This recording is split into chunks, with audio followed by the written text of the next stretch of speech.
Hello, everyone. Uh, Welcome to this roundtable discussion on the occasion of releasing PLAT Journal's latest and 10th issue. I am Puya, and together with Jimmy are the editors of this issue.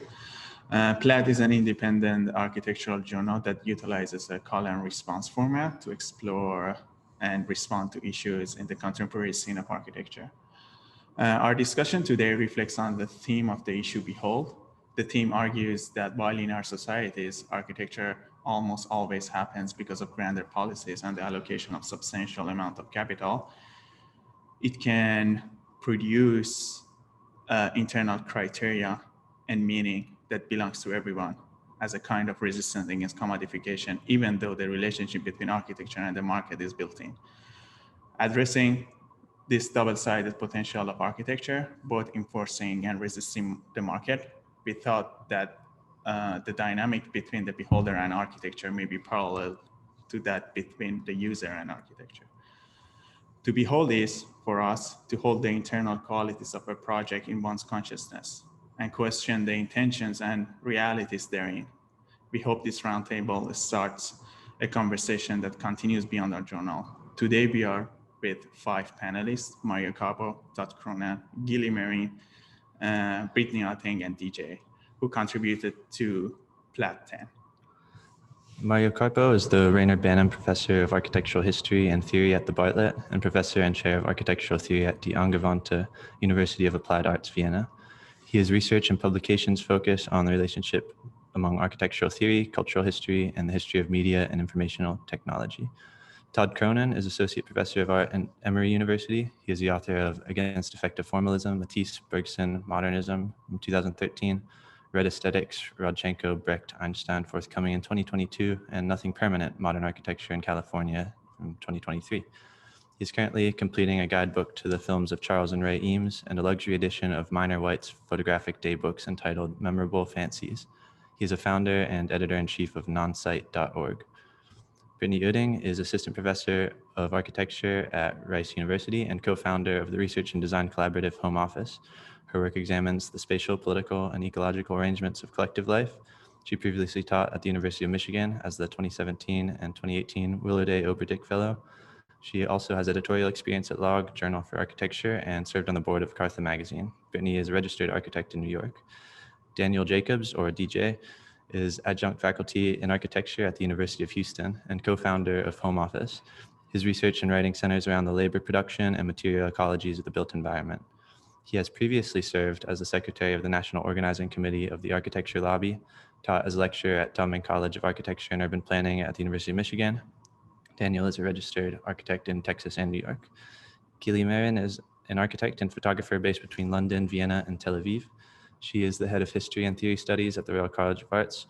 She holds a PhD from the Architectural Association in London and was trained as an architect, editor, and researcher at OMA in Rotterdam, Cohen Malvetzi in Berlin, and Efrat Kowalski in Tel Aviv.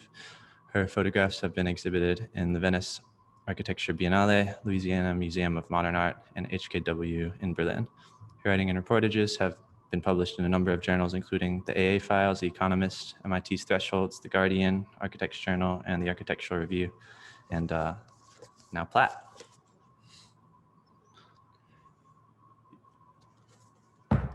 Each panelist will briefly introduce their contribution to PLAT 10 and share any other preliminary thoughts they might have on the subject. Then the roundtable will shift to a less structured conversation format where our guests can speak to one another's ideas and respond to what each other have presented, and also with the potential for a few questions from the audience. So please feel free to make use of the Q&A option of your Zoom window down at the bottom. We also want to thank Rice Architecture's lecture series and the Rice Design Alliance for their support, Christine Worley and the Rice staff for their efforts in making this reality, and the rest of our student team, as well as the contributors who made PLAT 10 possible. And special thanks to these panelists for taking the time to be with us today. Todd, I believe, is going to kick us off. So if you want to go ahead and share your screen, if you have any visuals or otherwise, just open up the conversation. Great, thanks. Thank you, Jimmy and Puya, and hello to the audience and to the other panelists. All right, so I'll just dive right in. It's like 2 pages here. So my piece on endlessness is what I about what I take to be a kind of architectural consensus at the moment, one that I trace back to a particular moment in the post-war period. And my opening premise is that architecture is special in relation to the other arts in terms of legibility of the artist's intent. Change is far more of an issue in architecture than it is for painting, sculpture, dance, theater, music, and literature. You can tear up a book, you can botch a musical performance, you can put a painting in deep storage, but the work is still the work. The meaning is intact. Architecture, unlike these other arts, has all those heavy-footed people walking around, as Kevin Roche puts it. The question is, what do architects do with a situation of constitutive alteration? My argument is to say that there are really only two options available. The first I call, loosely following Umberto Eco, the open work, which is part of a longer history going back to symbolism and going through Dada, Surrealism, Abstract Expressionism of suggestive, elliptical, open-ended work. Now, it would be a complete mistake, in my view, to make a fundamental contrast between the open work and the closed one. That's precisely not what I'm exploring in this piece. Both open and closed works are an expression of what an artist means, of their intent, although the techniques and approaches might be different. Open and closed depend on the communication of an artist's intent, either through direct or elliptical means. The open or closed position stands against and in contrast to a position that seemingly shares a great deal with it, the endless or literally open work. So one of the key figures, early figures in this discussion, and I look at the period between 1947 and 52, is Richard Lewin Davies in his essay, Endless Architecture, where he remarks on the walls in the work of Neutra and Mies as a portion cut from a plane extending infinitely into space, a portion cut from a plane extending infinitely into space. For Davies, this is contrasted with a closed work where the wall is a finite thing standing by itself. Davies' terms are aesthetic and political, right? So the old work is self-contained, self-centered, isolated, finite, private, inward, individual. The new one, the endless one, is ostensibly democratic, open, shareable, and changing. The debate largely centers on interpretation of the American work of Mies van der Rohe from the Museum for a Small City Project 43 to around the insanely contested IIT corner. But what I also point to is that I try and track is the movement of this term endless from 1946 when Elizabeth Mock and MoMA for the first time speaks of Mies's work as fusing with the endless space outside. This is picked up by Philip Johnson in 47 in his book on Mies. And then it's picked up by Peter Blake and Arthur Drexler, writing about Jackson Pollock and Mies in their important article in Interiors called Unframed Space. So after establishing this art world thread around literal endlessness, I turn to some later voices that pick up these ideas, including Colin Rowe, Rainer Banham, and finally Charles Jenks, and then it kind of gets into the water at large. So finally, my point is to show how the endless work comes to dominate architectural thinking from the mid-60s forward. So it's first kind of invented, if you like, in the late 40s, the post-war period, and then it becomes to dominate architectural thinking from the 60s onward. When the work dissolves into the world, what takes on new relevance is the receiver of the work, as the user, viewer, audience becomes the central meaning-generated element in the artistic situation. I think this is a kind of giant mistake. Here I pick up on some of the terms first presented by Michael Fried in Art and Objecthood, where he describes the rise of a new mode of reception with minimalism. When the architect is no longer the source of artistic meaning, then what follows is that every subject's necessarily unique response to a given work in a situation stands on equal footing with every other's. Put another way, the architectural effort to counter the ontological condition of use and misuse of a structure through the invention of an endless space inevitably puts the whole question of meaning in doubt, as everything in the viewer's experience is equally valuable. Meaning itself collapses into the changing nature of one's response over time. Finally, the political consequences of this move defines our current situation. If a work is defined in terms of what an architect means by the work, then viewers, beholders are in a position to debate the meaning of a work.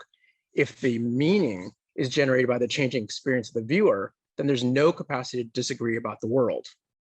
What we have instead of disagreement is differing bodies, differing identities, bodies and identities who never disagree about anything because there's nothing to disagree about. Thanks. Thank you very much, Todd, and thank you for your piece. Up next, we're going to hear from Home Office, Brittany and DJ. So if you guys want to go ahead and present your material. Right, so thank you so much for the invitation and introduction, Jimmy and Puya. We're really excited to be here. So today we'll be sharing a project that we wrote about for PLAT Behold called Palm House. This was a research and design project that was exhibited at the Citigroup Gallery in New York last year. So before we begin, we wanted to acknowledge the generous support from the Rice School of Architecture and Towman College, University of Michigan, and also thank the Citigroup Collective for sharing their platform with us. Also, and I think most importantly, huge thank yous go out to the students who were instrumental in the research and production of this project. So the project begins at the Orto Botanico in Padua, Italy, which is a garden founded by the University of Padua in 1545 for medicinal plant research. The herbarium, which you can see sort of in the upper right quadrant of the plan, takes the form of a circle divided into quadrants, each containing a carefully curated arrangement of specimens, representing the classification systems and taxonomic structures of botanical medicine at the time. The herbs and plants in the garden, imported from all over the world, were used to train medical students to identify species for medicinal and therapeutic remedies, a difficult practice in which mistakes could lead to incorrect dosages or ingredients. The specimens in the garden also served as the plant stock for the Venetian Republic's pharmaceutical trade. Because of the rarity and value of its specimens, the garden was fortified against theft with this large circular stone wall, which you can see in the image on the left. So along this garden wall survives the oldest of the garden's specimens, a 450-year-old Mediterranean palm, a species of palm tree indigenous to Southern Europe. This palm was included in the garden's collection owing to a variety of medicinal uses. However, this particular specimen became known more famously as Goethe's palm, serving as a critical subject for Goethe's theory on botanical morphology, enumerated in his 1790 essay, The Metamorphosis of Plants.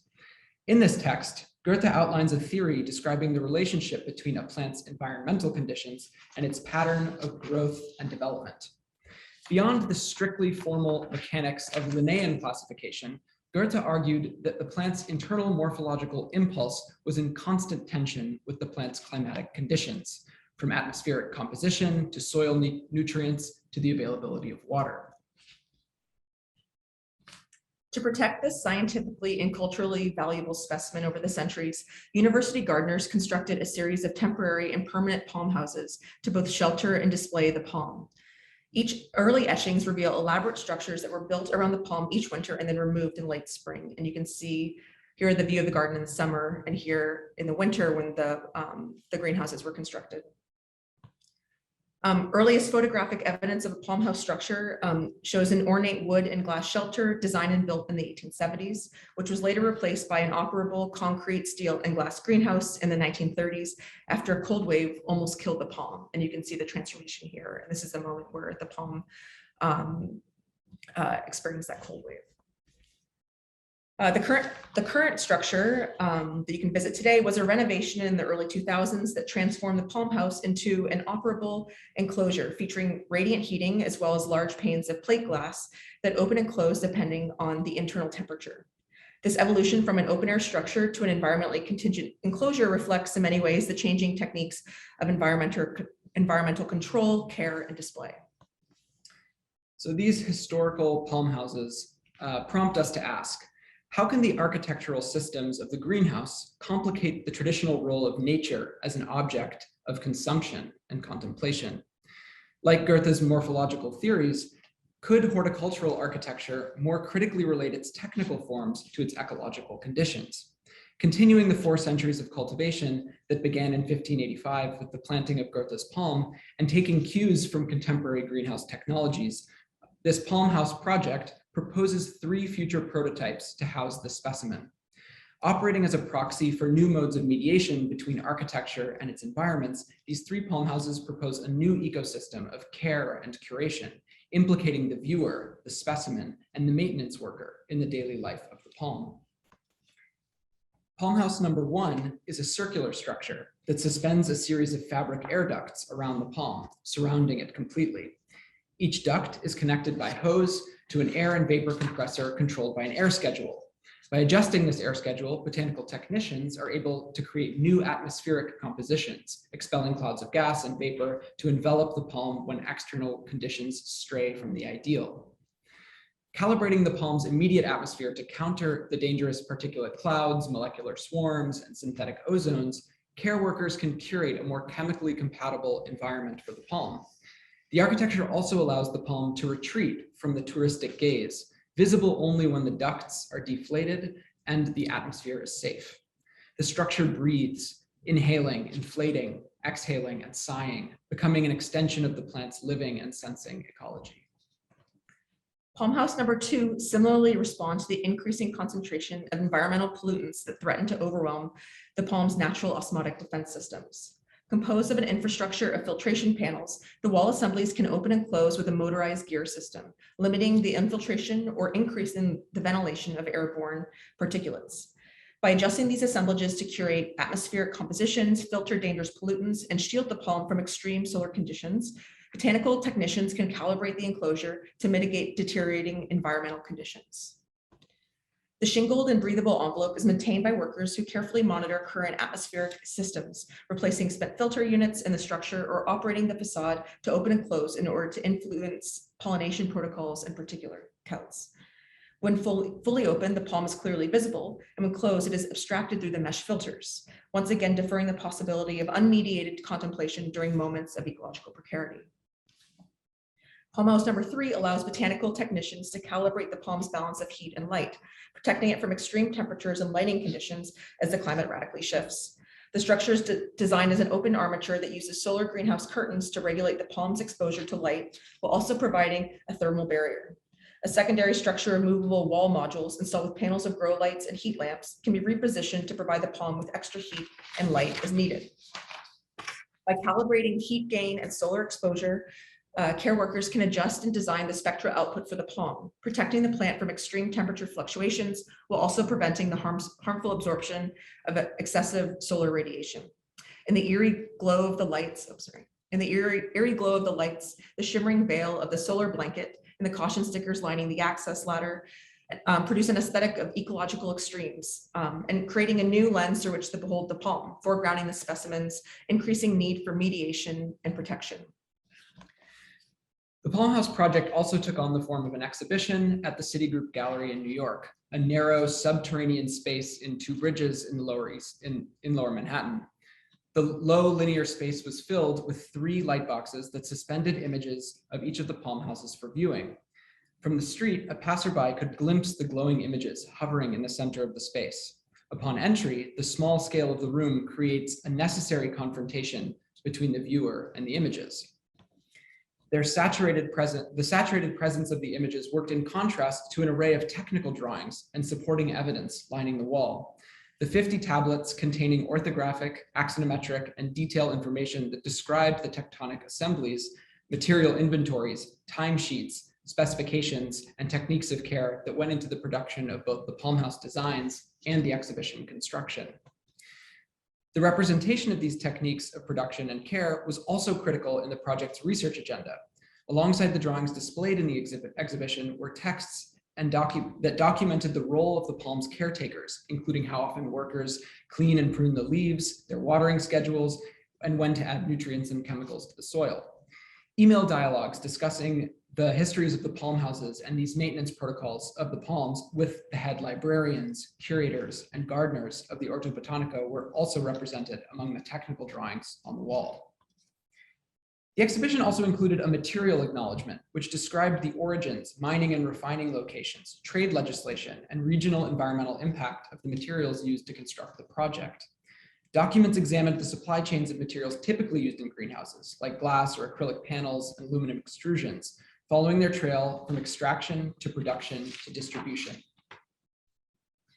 So reflecting the material inventory of each prototype, the light boxes were composed of extruded aluminum angles, fluorescent utility lights, screws, extension cord, zip ties, and acrylic sheets. By duplicating the details of the palm houses, the light boxes recreated the material assemblies and tectonic details of the palm houses within the space of the gallery. The images suspended in the acrylic sheets mediated their environmental backdrop, creating a superimposition that altered the reading of the image depending on its context.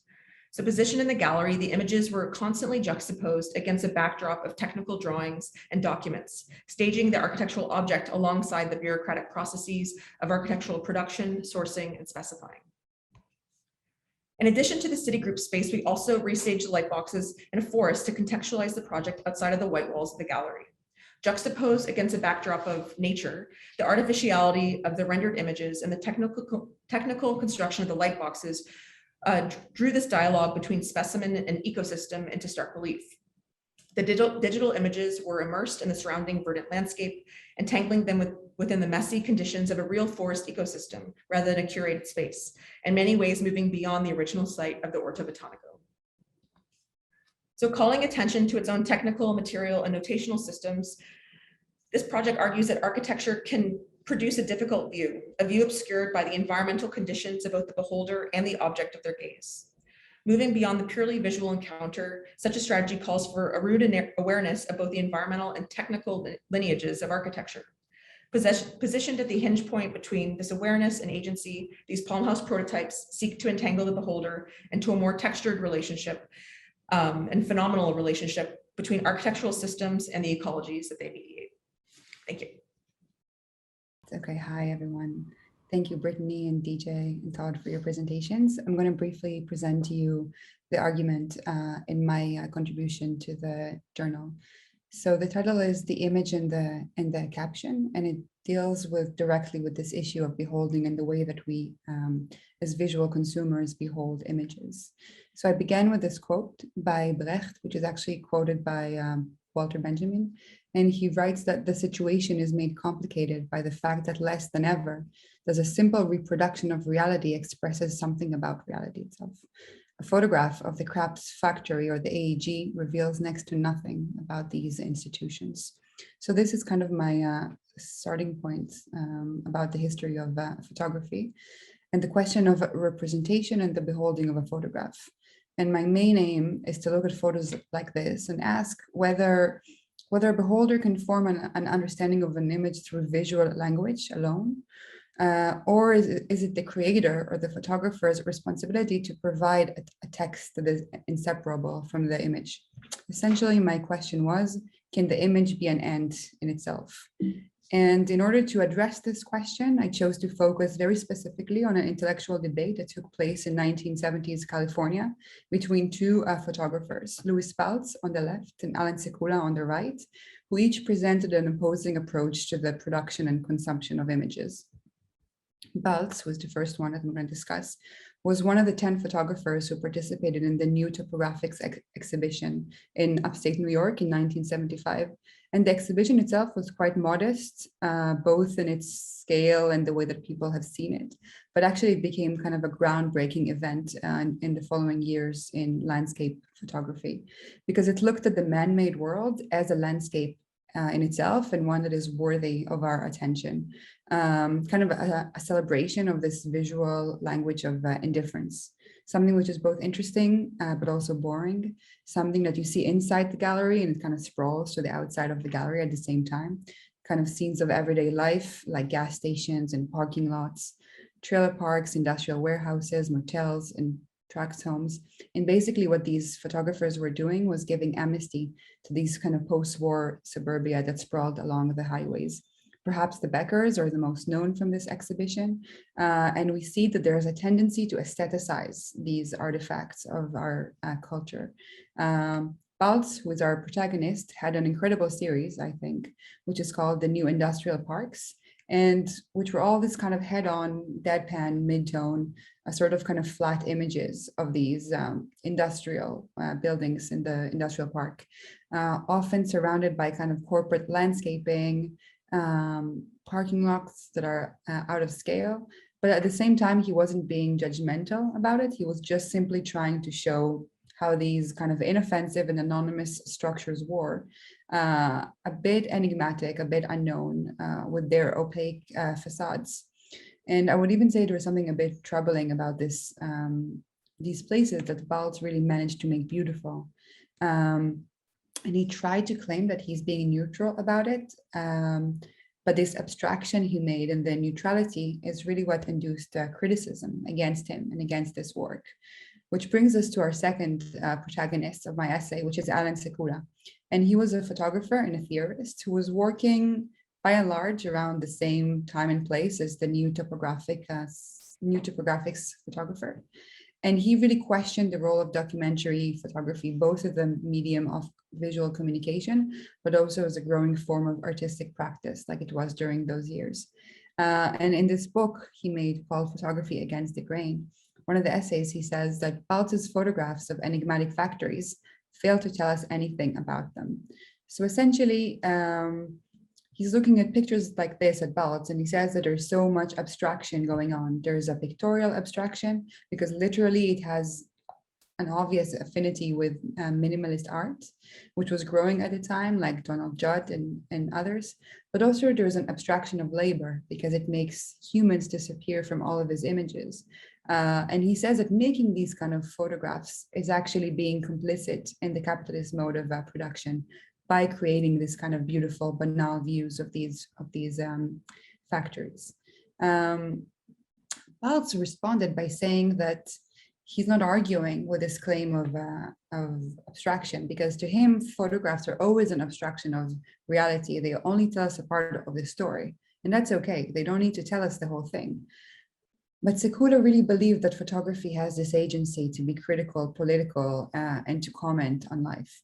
So as a photographer himself, Sekura's kind of first project is called Aerospace Folktales from 1973.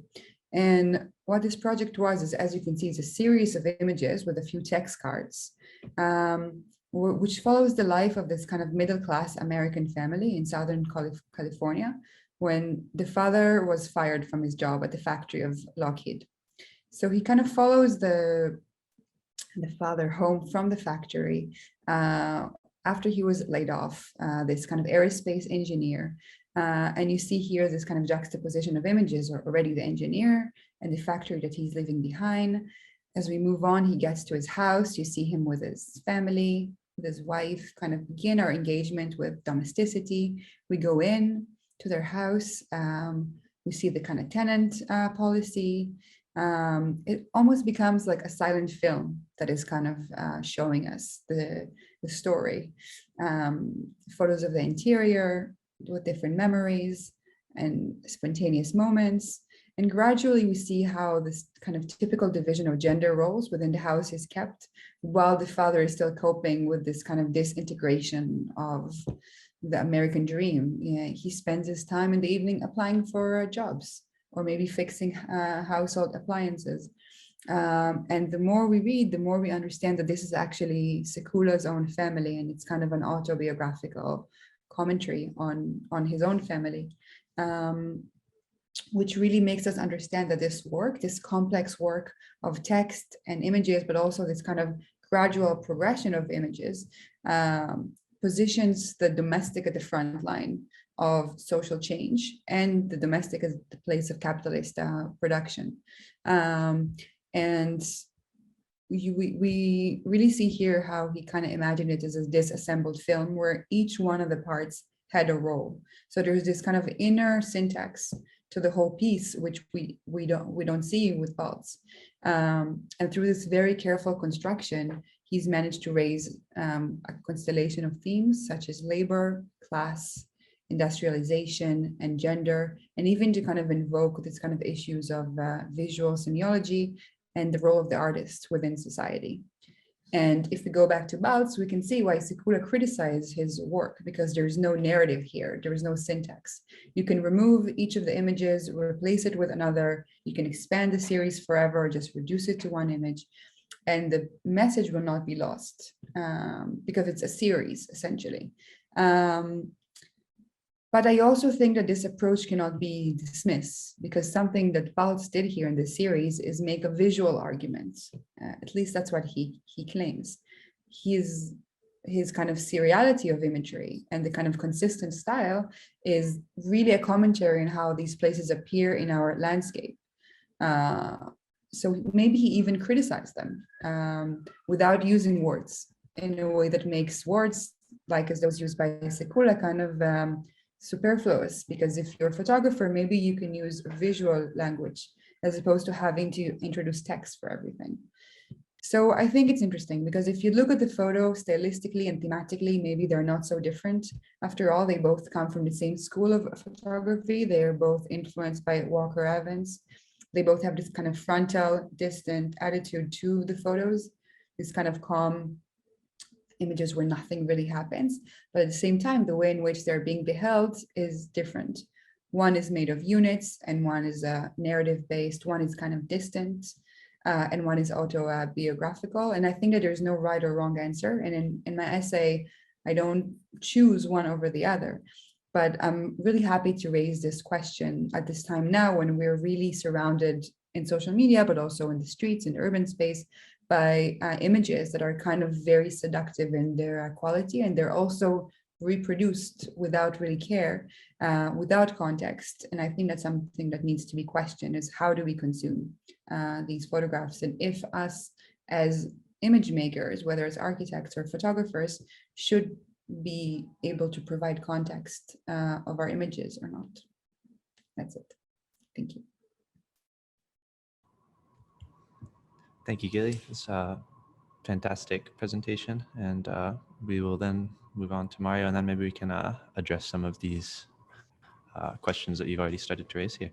So Mario, take it away. Yes. Now, when Jimmy and Puya contacted me first, one of the two pronunciations is probably right, contacted me around 1 year ago with the brief and the call for papers for this project, I realized that the key word of the project was autonomy.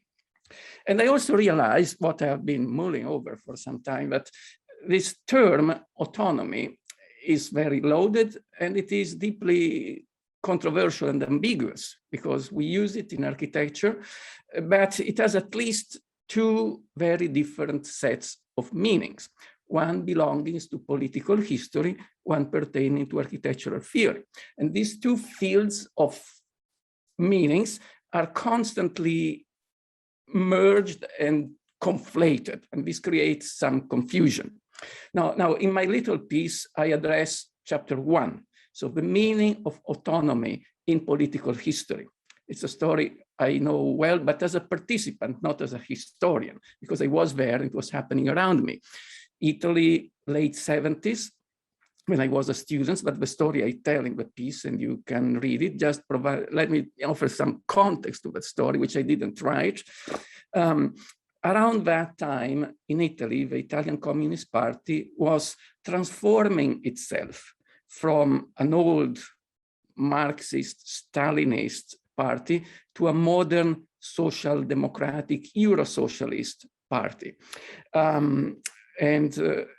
The elections of June 1976, by the way, the first time I voted, were a turning point because the Communist Party almost won. Didn't, but almost. Just a little difference with the ruling Christian Democrats. So the general expectation is that they would win the next time. And the consensus was that Italy was about to become a kind of modern European social democratic country. The reference was not so much, Denmark or Sweden, Protestant countries too far away, but a common reference at the time was nearby Austria, a neutral, non-NATO, socialist free market country under Chancellor Bruno Kreisky.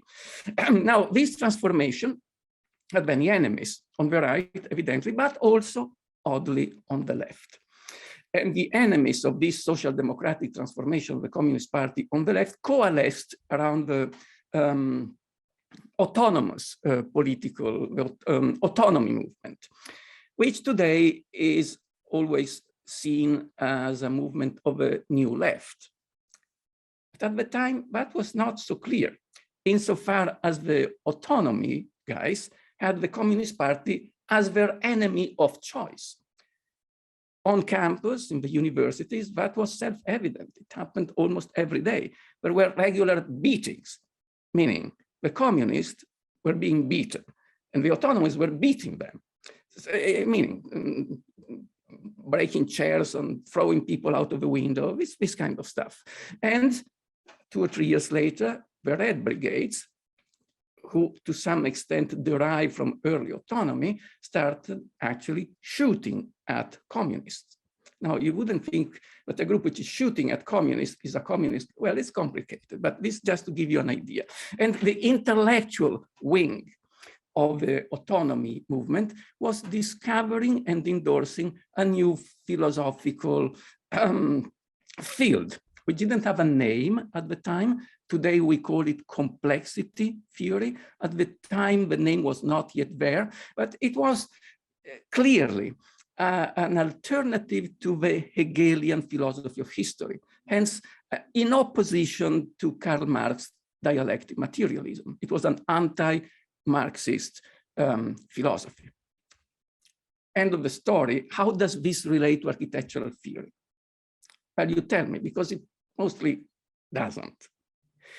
Autonomy in architectural theory today, as the piece by Jimmy and Puya explained at the beginning of the issue of the journal, with a reference to Michael Hayes, 1998, makes a clear analogy, a correspondence between autonomy and formalism.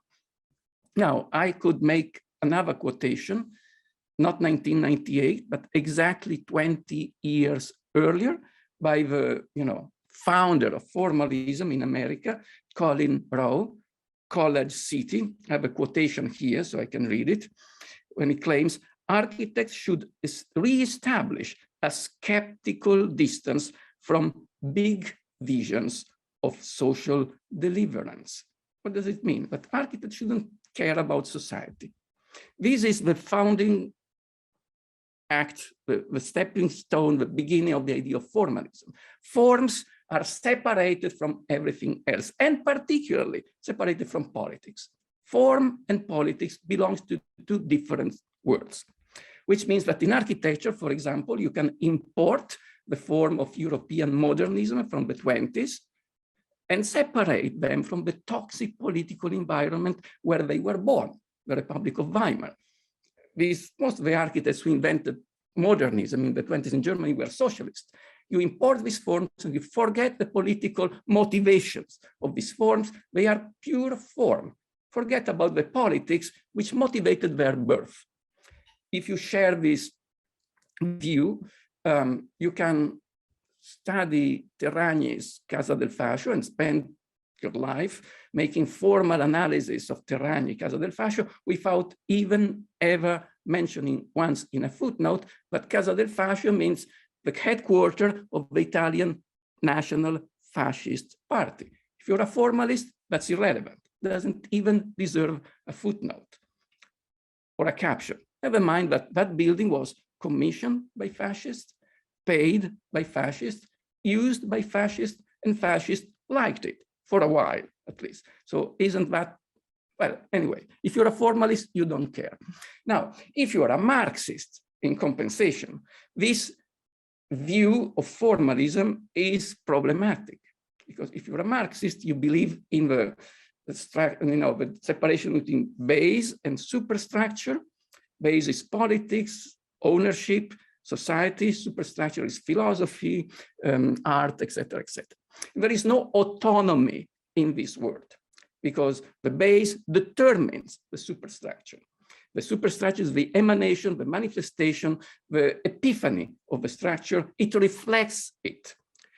In this system, capitalistic art, meaning art born in a capitalistic environment, cannot express anti-capitalistic values, can only express the capitalistic values which were dominant in the environment where this art was created.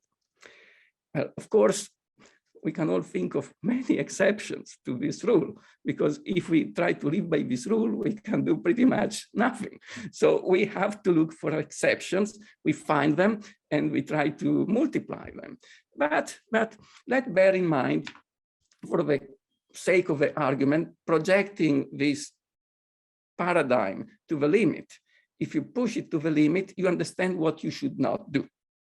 Meaning, if you build a big skyscraper, which is the headquarters, of an international bank corporation specializing in money laundering and tax evasion, never mind the forms that you put on top of that building, nobody will see that building as an anti-capitalistic statement, okay? If you build a Prada boutique, never mind what it looks like, nobody will see that as an anti-consumeristic statement. And to build a big airport where 1,000 planes can land and take off at the same time, never mind the forms that you use, you will not sell that design as a statement against climate change. So the long and short of the story is that good forms only look good if they are built on top of a good program, a program that you can endorse. If the program stinks, at some point your forms will stink too. Example, you receive the commission of your life from a mafia boss, and you build the most fantastic architecture for that mafia boss. But that mafia boss will not be reformed by your architecture. He will remain a mafia boss. And after a while, everyone will see your architecture as mafia architecture. So you will be a net loser in this game.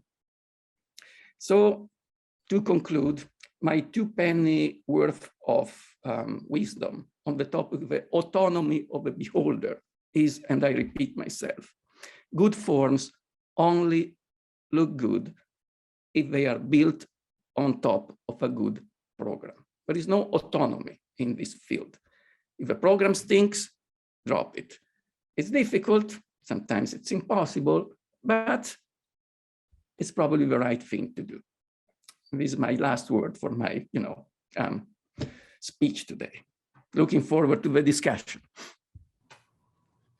Thank you very much, Mario, and thank you to all of the contributors. You've probably noticed that we've gathered a range of different perspectives and content for this panel, not to try to pick the most central thing and reconstitute something that way, but there's a lot of interweaving thoughts between what you're all saying, so we're looking forward to speaking with you more. Maybe Puya can kick things off with a question for you all, and feel free to ask each other questions as well. And we'd like to remind the audience that they have the opportunity to provide questions via the Q&A box as well. Thank you. Before asking any question, thank you all for your very generous presentations. I personally learned a lot. So to ask a quick question to start off the less structured format of a conversation, there's a certain complacency toward capitalism in 90s and early 2000s, and it allowed it to progress toward its extreme and create the monster we've now more broadly awoken to. Brittany and DJ's Palm Houses face this question by entangling the project and its audience in the material extraction and manufacturing processes. Gili analyzes the surrounding context of images and where the meaning is coming from. And Todd criticizes that endlessness in architecture allows for each subjectivity to define what each fork is about. And Mario recollects a form of a direct political upheaval.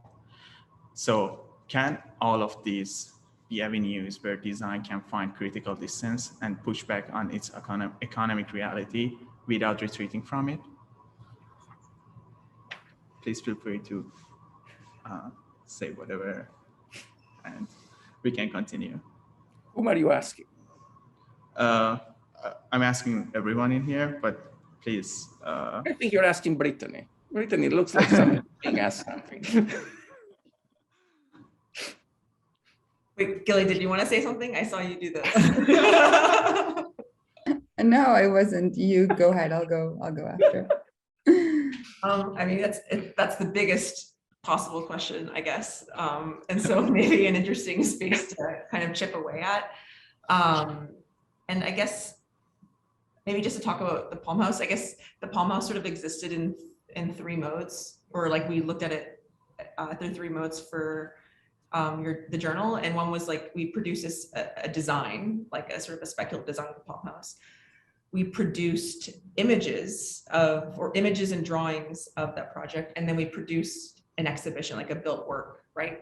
And so I think that maybe a way to kind of enter into a space of critique or critical distance is through the different sort of modes of architectural production. One is in separating design from representation, from production, or from making things like in the world, right? And so I think that all three approaches have different ways of producing critique, right? And part of that kind of critique can be through what we did for our project was always putting into kind of close juxtaposition, close adjacency, not just the design, but the fact that the design is implicated in a set of material histories and labor forms, so that the design was never sort of separated from its social, political, and economic context. And so that was one way of entering the kind of space of critique for us. I don't know. Yeah, I mean, I think that the position the project takes is that the only way to address this issue that you're talking about is by at least beginning with a kind of acknowledgement or kind of taking into the project the kind of messy entanglements of all of these factors, from, you know, the history of its site to the extraction of material that constitutes the proposal. And obviously the map can quickly become the territory when you're trying to deal with all of that information. And then it's about how the modes of representation that Brittany just mentioned kind of process that information and deliver it or make it visible to a beholder or to an audience or to us, the designers, or the subject of the palm itself, the kind of non-human subject that was really the user in this case of the project. So that's the only answer I think that we have. So we just need to dig deeper and more entangled into all this. Excuse me, I have a curiosity unrelated to the bigger pictures, but specifically, is that poem really 5 centuries old? Yes. That's been there since, meaning, was it born there or they imported it from, who brought a palm or a poem to Padua, which was at the time a part of Venice? Where did it come from? Was it a gift from? It was planted there in 1500. 1585. 1585, yes, and it is indigenous to that region. It's one of 2 types of palms indigenous to the Mediterranean. I can tell you that palms don't grow in that part of Italy. Meaning, if you find a palm there, it comes from somewhere else. It's like if you see a penguin there, it was not born. So we haven't finished unpacking all the histories of that, but it is from Southern Europe. It is from the kind of Mediterranean region, and so it was probably brought from a nearby area. But I don't actually know the answer to that. Yeah, that's the beginning. I can of your story. Yeah, exactly. The transportation of the palm from who knows where. Maybe I can comment on your project and what you said, because I think that the way that you've explained it and the different actors or the users of your project is really interesting for me, or at least from the point of view of my essay, because I think the way that you have constructed your exhibition is with many different components. So like you said, you have those images when you come in with the light boxes, and you have the drawings on the walls, and you have those photographs of the caretakers of the palm. Then you also have it immersed within the forest. So there's kind of a whole constellations of different representations of this project, visual, but also different kind of spatially and their quantity and their place in space, that really create this kind of composition that is quite elaborate and sophisticated in a way that you cannot separate one from the other. So it really creates, like what Sekura would say, is kind of a narrative structure from within your modes of representation. So I think for Sekura, which unfortunately died quite young, this would be like the interesting thing that you should do to resist the capitalist mode of production. Because when you just take photographs of something and you frame them and you put them on a wall, then they can be sold off as a commodity. So they become no more utilities anymore, but they become commodities because they can be sold off. So Baltz, each one of his photos of the industrial warehouses can be removed, replaced, and sold off. Also, the idea of the series, you can have one of the series, and then the one is kind of this status thing because it's a part of a bigger series. So these are all kind of marketable things which bring it into the realm of modern art, which photography was then sold within galleries. So I think the way that you have composed your work around the Palm House really ties all these elements together. And I think that's also the question of the beholder, which goes back to Todd and what he spoke about Michael Fried and art and objecthood, and this idea of the beholder's participation with the visual, because he was criticizing a mode he called theatricality, I think. Todd, correct me if I'm wrong, where the audience becomes one with the piece, versus one when you're kind of where it stands on its own autonomy. In that case, it can really be sold anywhere. And I think what you're doing is not really theatrical, but it's kind of, because you really have to engage and walk around and even operate with it to understand how this kind of complexity of the Palm project works. So this is how I tie these things together. I hope that made sense.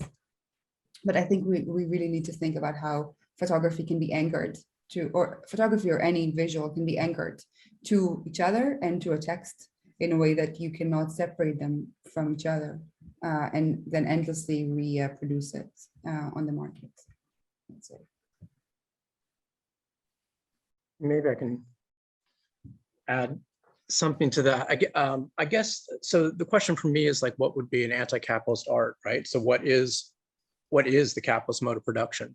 And in that sense, I guess I'm not sure I can see that acknowledging the conditions of production or even Sekura's sense as to what is behind the surface of a factory, that he thinks that if it is reducible to the domestic sphere as being in the front line, or if Mario thinks that, you know, there's some causal relationship between base and superstructure in terms that the art, so everything I do is paid for by a mafia boss, you know, called Emory University, and their exploitative, you know, board of directors and their massive tax-free endowment. So capitalism is mafia driven from bottom to top. So I mean, if that's the case, then yeah, we're done. But I don't believe that at all. I think the structure of the work is totally independent. That's to say, I should say the intention is totally independent of the base, and it could be reflected or it could not reflect it. But I don't think they're causally related. So I guess, again, to come back to my main point then, you know, basically Mario's picture of the autonomy movement and then Sekura's picture of the domestic sphere both have a kind of anti-statist dimension to them. That's to say, they both misidentify the nature of capitalist exploitation, right? So if you imagine that something like, you know, autonomy or the domestic is at this, or even climate change is at the source of economic system that we have, I think we're misrecognizing it. And that's actually what exactly what Brecht is talking about, is that you have to, what he called the real causal nexus, right? Which he says what it is, class conflict. So if you want to address class conflict, I think very rich people would be perfectly happy to have art about climate change. I think very rich people would think that the domestic sphere is something that needs to be redressed in some central way. I think you could have total equality. I mean, you should have total equality in the domestic sphere, but I don't know how that's anti-capitalist. The structure of capitalist exploitation, that's to say stock market, whatever, would go on just fine with that. So that when, you know, Mario mentions like, well, it's such and such as it can't be a critique of consumerism. I don't think a critique of consumerism has to do with, you know, what Brecht is calling the causal nexus of capitalism being class conflict. You could have people that are totally get right about the nature of consumption and make better choices about what is, the good and bad products of capitalism. I don't think any of that has anything to do with anti-capitalism, though. So it really matters. It matters essentially to me that we have an account of exploitation at bottom of this, so that to absolutely take Gili's point about these things is, I mean, I would take Baltz might be saying, and Robert Adams, I think, is saying, that these things are not, that what we have with these works are surfaces. I mean, they're pretty declarative that this is not getting at something deeper. And that's one way to point out the fact that, you know, we're mistaking, which is probably what I'm saying with all these points, we're mistaking surfaces for the real nature of the exploitative conflict, which is class. Well, that's a good thing to say, because I am in London, and for the last 9 days, every time that I switch the TV on for the news, there are news of a climate meeting in Glasgow, where the topic of environmental protection is endorsed by the 3 protagonists, Boris Johnson, Prince Charles, and Greta Thunberg. This doesn't address the topic of, as it used to be called when I was a student, and it was originally called that way in 1848, the relationship between the ownership of the means of production and the, I don't know how to translate it into English, even though it was probably originally written in English. The dialectics between the ownership of the tool of production and productive forces. This is the formula from the 1848 manifesto. So this is problematic, because all this emphasis on, well, we mentioned climate change, but there are so many diversions which are epiphenomenons of what, in my opinion, and we agree on that, are manifestation of the class structure of a capitalist society. When I was a student in the Middle Ages, probably, the argument was that proletarians of all countries should unite. It ends that way. Today, the argument is that in this country, for example, many people think that they should be exploited by a capitalist of their own race. This is the problem, because, you know, it's still exploitation.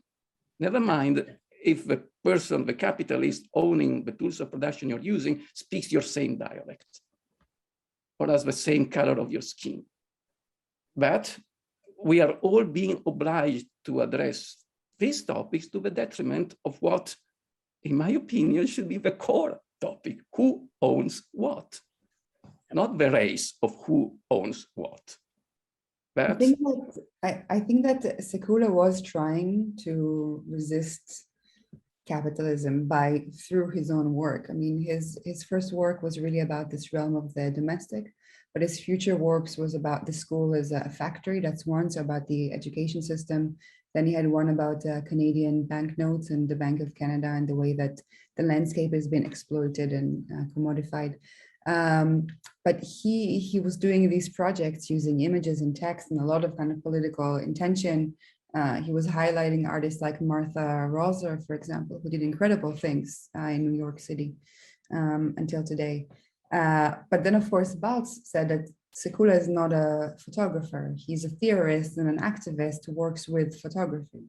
But he was really claiming that he's not a photographer per se, because photographers speak with a visual language. And I think that's also the question of our agency, or how can you make anti-capitalist art within, you know, art is essentially something of exchange value and not use value.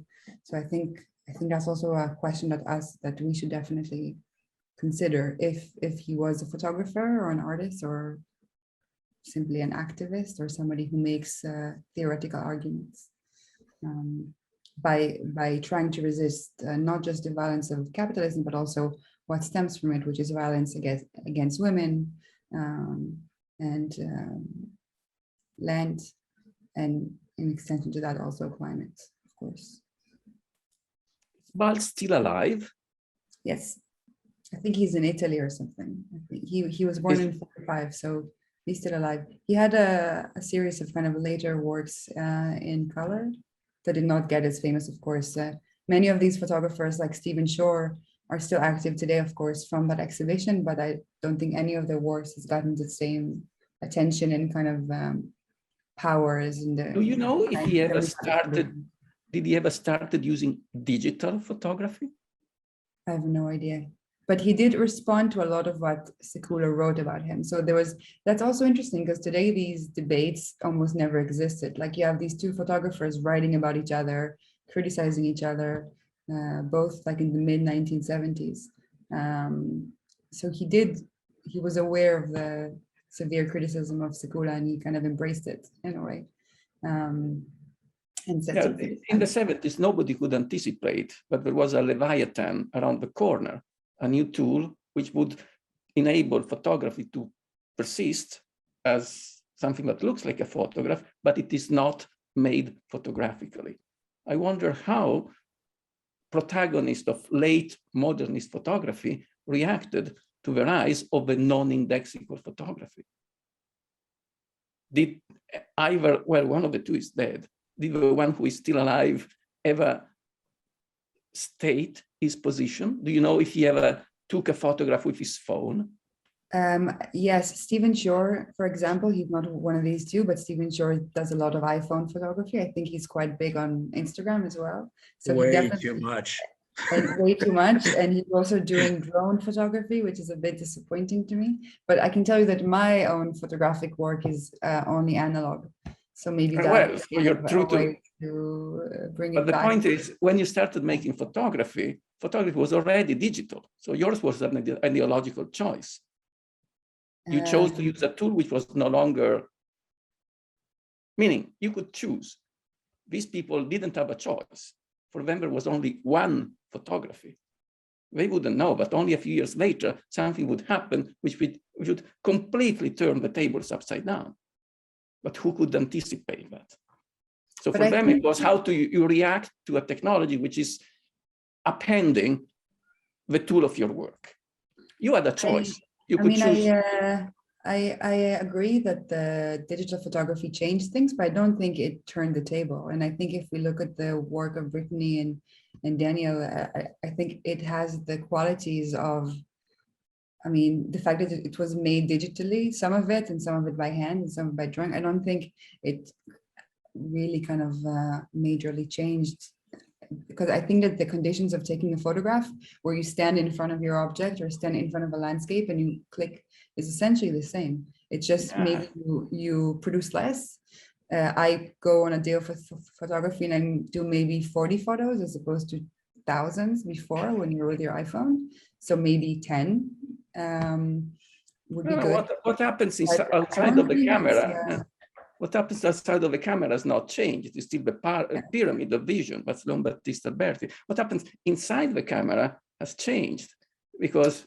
But does it change the way that we need to consider the way that we later behold these photographs? I'm not sure. I think we still need to be. I think Benjamin said that every photograph is an evidence of barbarism or something like that. And I think that's still true whether it's digital or whether it's analog. I think that the conditions in which photography is produced are the same today as they were when they were produced in bourgeoisie living rooms, as the way they are today with social media. Do you think a photograph you see today on Instagram is as reliable as a photograph you would have seen printed in Casabella in 1964? Yes, because even then, even in the 1850s, when photography was invented, the Baldus, the guy who photographed Paris, would spend hours airbrushing his photos in the darkroom, removing people, removing trees, removing monuments, combining 16 different photos to make one kind of straight image of the. He did that because he knew that people looking at a photograph would believe it because it's a photograph. So this is a true index of reality. Today, when we see a digital photograph, we know that it comes from a digital file. So inherently, we do not trust it. If it is published in the New York Times, perhaps we trust it. If it's published in The Onions, we don't trust it. I've never thought of the main stream of photography is about trust of its indexicalization in the world. It's always, there's thousands, as photographers said since the 40s, there's thousands of choices built into this. I don't think people actually respond to photographs in that way.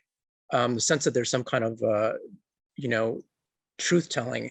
I don't really think that was, I don't think that's what you see in a photograph. I think you're seeing, the great thing about digital photography for certain photographers is, of course, you exert more control. But that's control that you could also do in developing in a dark room. You can do it with the paper, you can do it with the aperture, you can do it with the lens, you can do it with the camera, on and on and on and on. Yeah, and you do all that because photo montage were so important because people inherently believe that nobody was cheating. So they took a lot of time to doctor a photograph because they knew that doctoring would be effective. Now, today we know that every digital picture is inherently, by the way it is made, a photomontage. We may trust it more or less depending on where it comes from, but technically it is never true to reality because it has been converted into numbers at some point. And when you convert a picture into numbers, anything goes. And then from numbers, it is reconverted into a picture. By whom, where, using which software? It's unpredictable. Whereas in the old system, there was this embedded persuasion that originally it is an electron hitting the surface of a photosensitive surface, like a bullet. It hits, it leaves a trace. Then you can cheat, but you can cheat precisely because people think that originally it's a mechanical imprint, an index, which is why photography was so, well, reliable and trustworthy until digital photography came. I think this is why photography was perceived as a utility. But I think what we are discussing here is the moment it became a commodity, in the moment in which it became something which could be sold off. And that's maybe the kind of original sin of photography when it became art. Yes, yes. And we're talking about photography as, I'm talking about photographs you see in an advertising or a newspaper. We're not talking about photography as art because that's a completely different set of values. I mean, Balz did exactly that. He took a photograph of a nondescript warehouse and made it into art. So I think maybe even abstract art, or is exactly at the moment in which painting was kind of losing its cachet, then we had photography going and becoming more and more in the galleries. But I think Puya wanted to say something. Sorry. I just wanted to say that the discussion that we have is, I think it has two cores. One is the idea of the meaning that embedded in a work, and the other one is the idea of context around the work. And I feel like we are valuing, we want to have two set, we want to value that work, that whether whether it's architecture or photography is good or not. But the way that we are achieving in that is just like whether we should agree with the context of it, or we should agree with the meaning that is embedded in the work of it. I think if we agree with the context of it, I think we fall into the some sort of endlessness that Todd was talking about, that context would change ever and ever and ever. And in the sense of photography, we can't even trust them. But is there, I think that's my sort of question, that is there anything that is beyond context that works within each modes of creative production that can be assess the work based on that, and some sort of based on that tool that we have that is not going to sweep away by the difference in the context, we sort of have a claim about the work?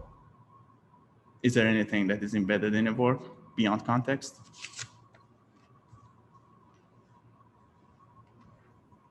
Form, intent. Please go ahead. I think I need a rephrase of the question. Okay. Try. I think what Puya is asking is about, we look at the context and the narrative. And Todd's piece, we talked, speaking with Todd a little bit, we've talked about how a building's meaning, or the way that we interpret a building's meaning, might change over time as people occupy it differently. If you're taking a bath in a fountain versus if you're keeping it in the center of a city guarded by a security guard. And I think what Puya is getting at is, are there things that can be a part of architecture or photography, certain qualities within these modes of image making and representation, or even just existing in reality? Maybe an amphitheater is like an obvious example of something that no matter what happens there, there's an intention or an idea of collectivity and centrality that is part of that. So however you photograph it or however you occupy it, is that an example of something that can push back against this contextual reading?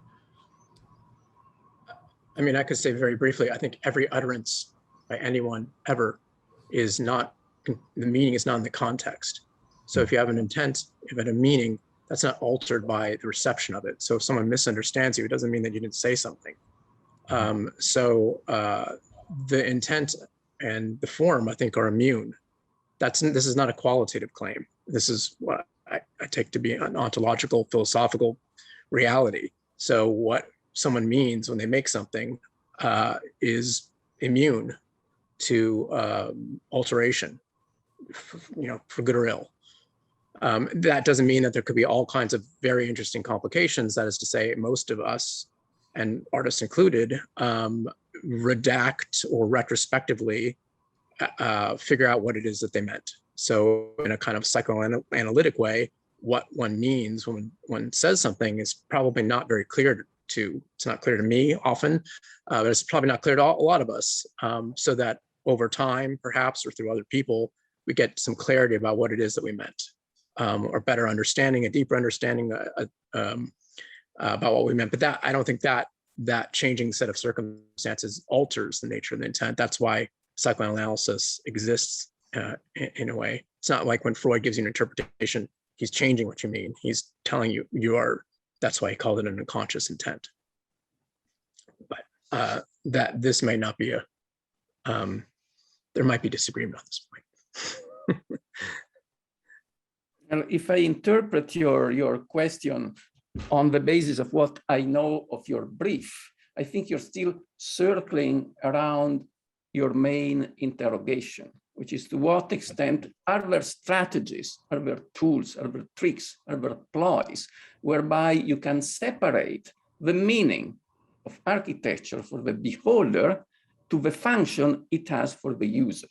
Because the function it has for the user is determined by materiality, politics, economics, the mafia boss, etc., etc.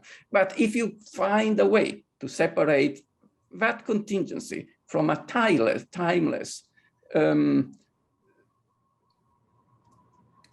conveyance of meaning, then you can still do some work. And this is the principle of formalism, which we have been discussing. And of course, in spite of the fact that formalism in a purely Marxist view cannot exist, we all live by it. We can say it, we cannot say it, we can say one thing and do another, but the hope, the reason why we still design in adverse conditions is that we still hope that there is a way to cheat the rules, to beat the system, and to convey some meaning which is unrelated to the person who's footing the bill, to the commission we received, and to the material conditions where the building was realized. Of course, this argument is easier to defend if you're making a painting, if you're writing a poem, because the material conditions which determines that creation are cheap. If you're building a skyscraper, the game is a little bit more complicated. After all, Karl Marx wrote some relevant statements of anti-capitalistic values working in a capitalistic society. So if he could do it, why shouldn't we be able to do the same? Well, in architecture, the difference is that writing a book, even back then, took less than building a building, which is why this game that you're talking is easier if you abandon built architecture and you retreat, as many architects have done, to notations, to drawings, to design. You exhibit that in a showroom, and you can do it even if there is no mafia boss footing the bill for the building of that skyscraper. But if you really want to build, at some point you have to get your hands dirty with program and project. And this is where choosing a good project is probably better than choosing a bad project, because if you choose a bad project or a bad program, at some point you will repent, because the dirt will contaminate your forms. But for the example I mentioned, and Brittany probably knows whom I had in mind, because I think the last time I saw you was in the office of Peter. So you know that there is someone who spent his life doing formal analysis of Terragni's Casa del Fascio without ever mentioning that it was a building of a national fascist party. And even though that building was commissioned by fascists. It was a fascist project. It was used by fascists, and fascists liked it for a while. If you look at it today, you're likely to not want to know it. Because honestly, and I'm not speaking scientifically, but just biographically, if I look at that building, it just looks good. And I cannot understand how fascists could like it, because it's a beautiful building. It's a masterpiece, which is why it is in the history books. Because occasionally a miracle happens. And someone can cheat the system and beat the system and make a building which by its forms conveys meanings which go against the spirit of those who paid for it. Meaning, in the case of Terragni, who was a fascist himself, by the way. Otherwise, he could not have been working for the fascist party in Como at the time. And yet, we can, in that case, make abstraction from the contingency where that building was built, because it speaks in a timeless way. And actually, I would even say that it conveys formal values, which to me embody some spirit of a democratic society. How did that happen? Well, it did happen, which is probably why it is in the history books. Just a super brief response to that. So, you know, my point is different from what Mario's saying. Mario's talking about successful communication.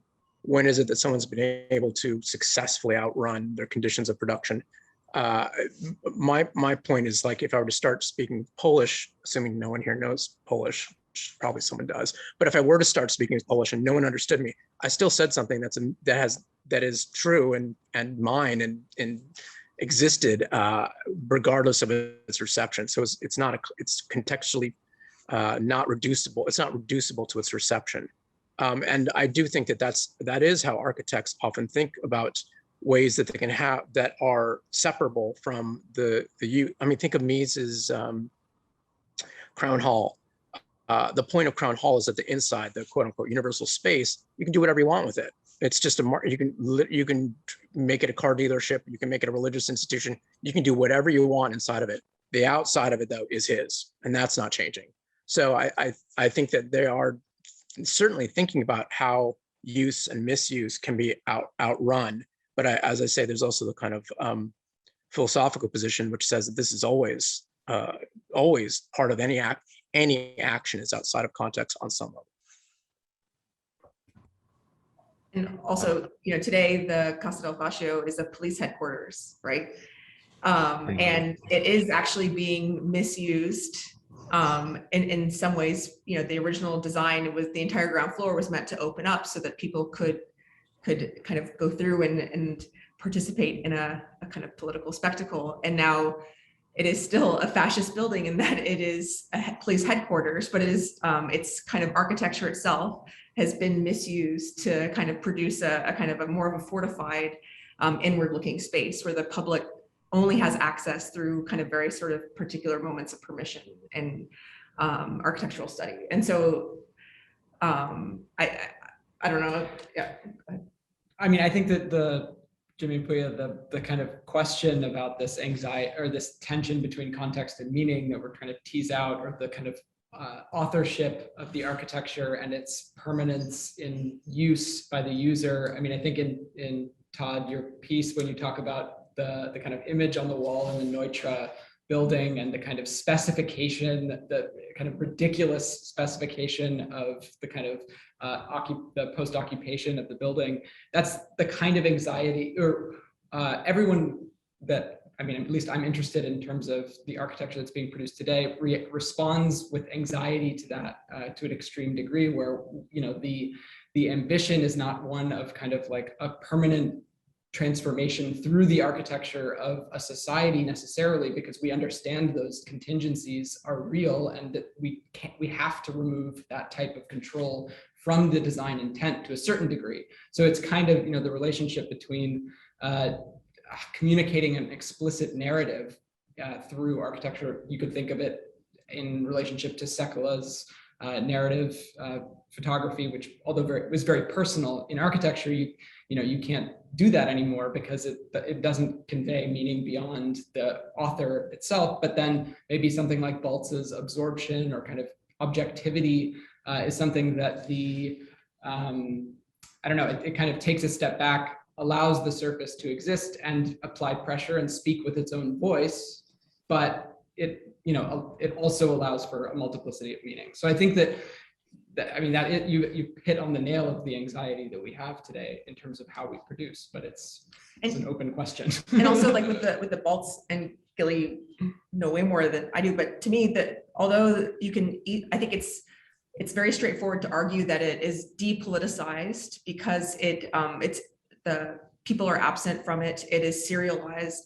It is abstracted. But I actually think there is a politics embedded in the Baltz's image, because these are the surfaces of the everyday, the surfaces that are overlooked or depoliticized. And by actually reframing them, monumentalizing them, showing them serially, giving them a kind of a space in the gallery as an object, I think that is a political act, because aesthetics are they are an act of world making, right? They imagine a world, they reveal a world, or they show a kind of a political imaginary for a different world, right? And so I think that it's not just architecture that has these contingencies or places of misuse, but it is actually in the ways that these objects kind of bring a spatial condition to light, and also engage a different beholder, a different viewing public. And that is a kind of a space of communication and of politics, right? So I think that that's what's so interesting about the Baltz. Yeah. Absolutely. I think that you're completely right. And I think that Baltz was very aware of this. He actually knew a lot about them. He published an entire book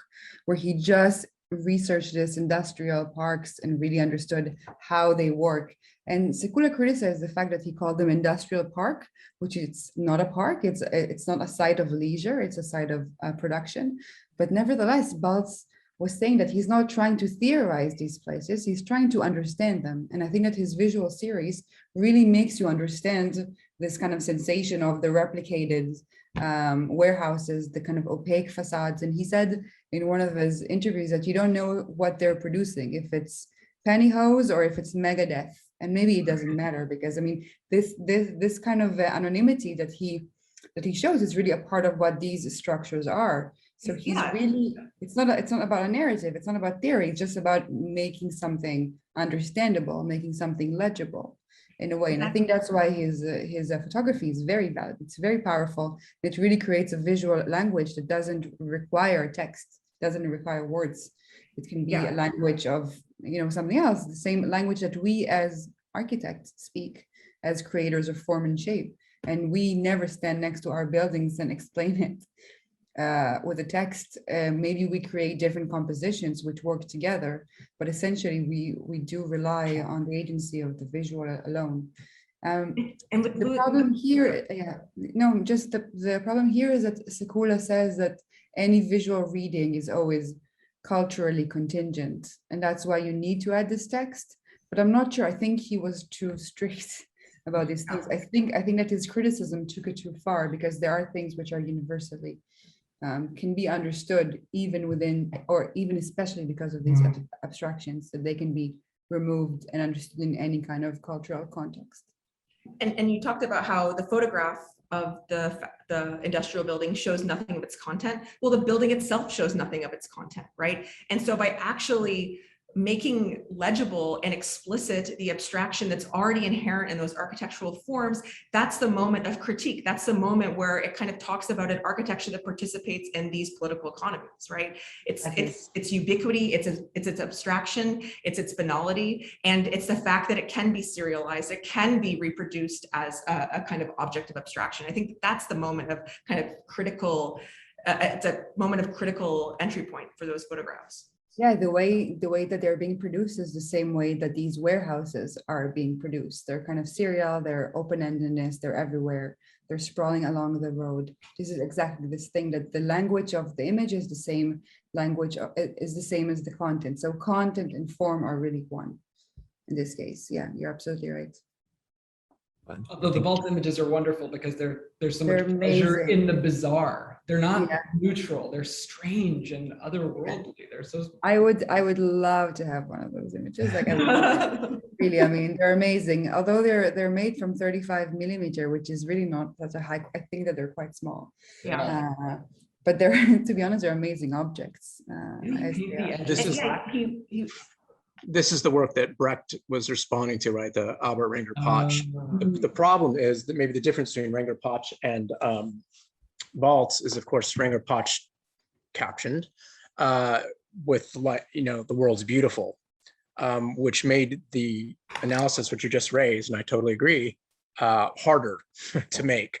Renger-Potch backtracked on it, and he said it wasn't my title and all that stuff, but Brecht, I think, is right that Renger-Potch, at least in that series where he's doing Krupp and Fagersberg, is aestheticizing in the wrong way. But the Baltz is I think Gili quite rightly, it's a question mark.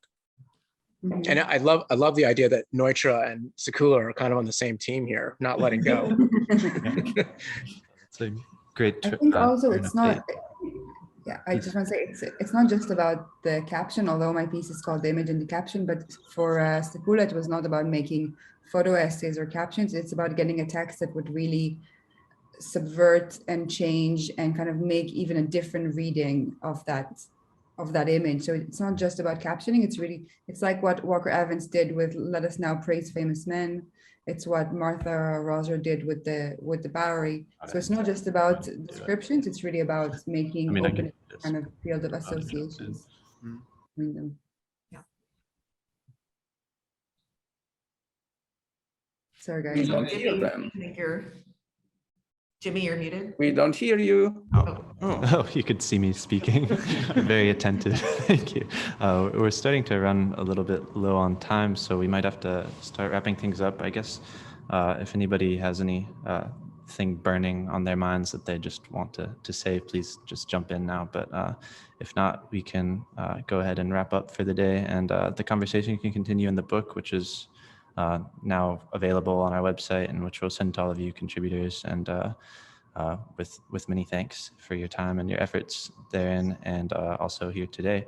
I found it to be a fascinating conversation that covers a lot of different territory, and I think starts to open up some ways of thinking about these things within the Academy, but also beyond it. And I think one of our attendees had asked a question, which we may not have time to address, about the danger in focusing all of our political attention on architectural projects and not on the ground movement. So maybe that's another thought that we can.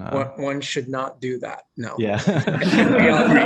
We all agree. More radical spaces of politics than architecture. That is not the solution. I don't think it's not it. But yes, it was a pleasure speaking with you all, and thank you for those of you tuned in. We saw a few of our other contributors from PLAT 10 in the audience list, so hello to you all as well, and many thanks. Please go out and pick up a copy. There's an event here for those of you in Rice tonight at 6 p.m. if you want to come get some cake and a book. But thank you all for joining virtually, and we wish you all the best. Thank you. Everyone. Thanks, everyone. That was really fun. Thank you. Bye.